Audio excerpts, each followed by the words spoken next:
உறுதிப்படுத்தும் விதமாக திருச்செந்தூரில் இருந்து அரசு பேருந்தில் ஏறி பயணித்த அமைச்சர் ஸ்ரீநாத் ஓடக்கரை பேருந்து நிறுத்தத்தில் தங்கள் சகாக்களுடன் வந்து இறங்கினார்.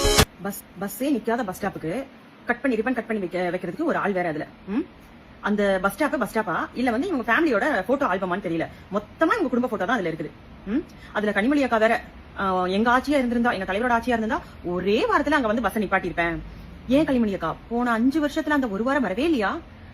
அப்புறம் உங்க ஃபேமிலி பேரை நீங்க சூப்பரா காப்பாத்திட்டீங்க. அதுதான் எனக்கு ரொம்ப பிடிச்சது. அழகா ஓடினீங்க, ஓடி போய் கார்ல ஏறி ஓடிட்டீங்க. கண்டிப்பா உங்க பேரை சூப்பரா காப்பாத்திட்டீங்க. அப்புறம் நம்ம இப்ப அந்த சொல்லுங்க மாமா குட்டிக்கு வருவோம். மாமா குட்டி, உங்களுக்கு இதெல்லாம் தெரியாதா? நீங்க வீடியோ பார்க்கவே இல்லையா? டிவி கேக்காரங்க எது பண்ணனாலும் அதுல ஒரு தப்பான விஷயத்தை கொண்டு வந்து மக்கள் கிட்ட சேர்க்கணும். நல்லதுன்னு ஒரு விஷயம் நடந்துருச்சுன்னா அதை எப்படிடா தப்பாக்கலாம் அப்படின்னு கங்கணம் கட்டிட்டு சுத்திட்டு இருக்கீங்க. ஆனா உங்க பருப்பெல்லாம் இனிமேல் இங்க வேகாது. ஏன்னா எல்லாத்தையும் மக்கள் டிவில பாத்துட்டு இருக்காங்க. அப்புறம் இந்த வீடியோ எடுக்கிறாங்களா அதுவா இதுவான்னு சொல்லி சொன்னீங்க இல்லையா? பிரஸ் பீப்பிள்ஸ் எப்பவுமே மீடியா இருக்கவங்க ஒரு விஷயத்தை வீடியோவா எடுக்கும்போது கேமரா ஆங்கிள் வாங்கி நின்னுங்கன்னு சொல்லி திரும்ப சொல்லுவாங்க, இப்படி நின்னுங்க அப்படி நின்னுங்கன்னு சொல்லுவாங்க. முன்ன பின்ன செத்திருந்தா தானே உனக்கு எல்லாம் சுடுகாடு தெரியும். போன்ல கேமரா இருக்குது, என்ன வேணா பேசலாம்னு பேசி பொய்யா பேசி திரியறாளா நீங்க எல்லாம்? உனக்கெல்லாம் அதெல்லாம் எங்க தெரிய போகுது?